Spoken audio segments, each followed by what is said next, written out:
હાલો આજે પાછા બીજા બે ભજન મેં ગોત્યા છે સરસ મજાના ચોપડીમાંથી લઈને.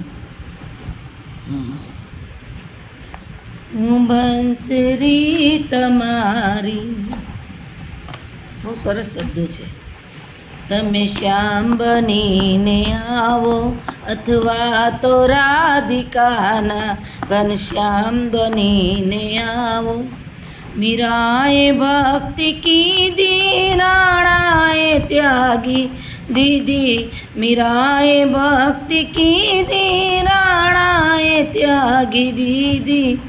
ઉજેર ના પીનારા, ભગવાને પીધું કે ના પીધું, મીરા હતા કે ન હતા કાંઈ ખબર નથી, પણ આ શ્રદ્ધાનો વિષય છે. ઉજેર ના પીનારા, અમૃત બનીને આવો. હું બંસરી તમારી, તમે શ્યામ બનીને આવો. આમાં તો મારા પતિદેવનું નામ છે અને વર્ષોથી અમે તો જુદા રહ્યા છે, એટલે આ બે લીટી અમને લાગુ પડે છે. Miss you Ashok.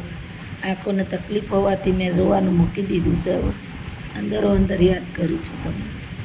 હું શોકમાં ડૂબી છું, હું શોકમાં ડૂબી છું, જોરો અશોક વનમાં.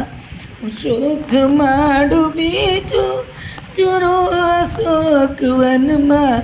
સીતાને શોધનારા, સીતાને શોધનારા, શ્રી રામ બનીને આવો.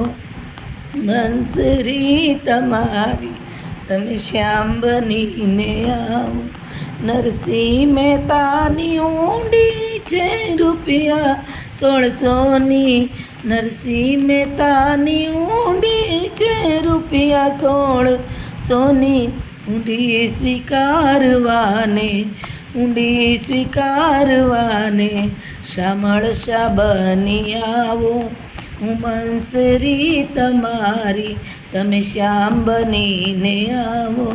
અથવા તો રાધિકાના ઘનશ્યામ બનીને આવો. ભગવાને ભક્તોની કસોટી પાર પાડી છે, પોતે જઈને ઊભા રહ્યા છે. નરસિંહ એ વખતમાં ક્યાં ફોન હતો, પણ નરસિંહ મહેતા એક બૂમ પાડતા તો ભગવાન હાજર થઈ જતા. કુંવરબાઈનું મામેરું જ્યારે આવે છે ને કાંઈ આગલા દિવસે ગોરાણી કહે છે કે ગોર મહારાજ આપણા ઘરમાં તો કાંઈ નહીં, કાલ તો જાન આવે, શું કરશું? એ કે મારા બાપલીઓ જોશે. અને રાતે તો બાપલિયાએ ભરી મેલ્યું હતું આખું એનું ઘર. મીરા પણ ક્યારે બિયાણી નથી. રાણાએ જ્યારે એના રાણાજી દિયર હતા એના, મીરા જ્યારે વિધવા થયા ત્યારે રાણાજીના ઘરમાં બેસાડવા હતા. પણ મીરાએ તો એમના પતિને નહોતા ચાહ્યા. નાના હતા ને મોટી બેનના લગ્ન થયા એટલે કે બેનના વરજી આવી ગયા, મારા વરજી ક્યાં? તો માતાએ ખાલી એને શાંત પાડવા કૃષ્ણ કનૈયાની મૂર્તિ આપી દીધી ને કે આ તારા વરજી. બસ ત્યારથી મીરાના મનમાં કૃષ્ણ ભગવાન. એમણે પોતાના પતિને એટલા ચાહ્યા નહોતા, પણ પતિદેવ સમજુ હતા, એમણે ક્યારેય એનો વિરોધ નહોતો કર્યો, એમને સહકાર આપ્યો. તો જ્યારે રાણાએ ઝેર આપી ત્યારે પણ મીરાએ ઝેરમાં ભગવાન જોઈને ગટગટાઈ ગયા હતા, કશું નહોતું થયું. સીતાનું પણ એવું જ છે. પતિવ્રતા સ્ત્રી કોઈની સામે જોતી નથી.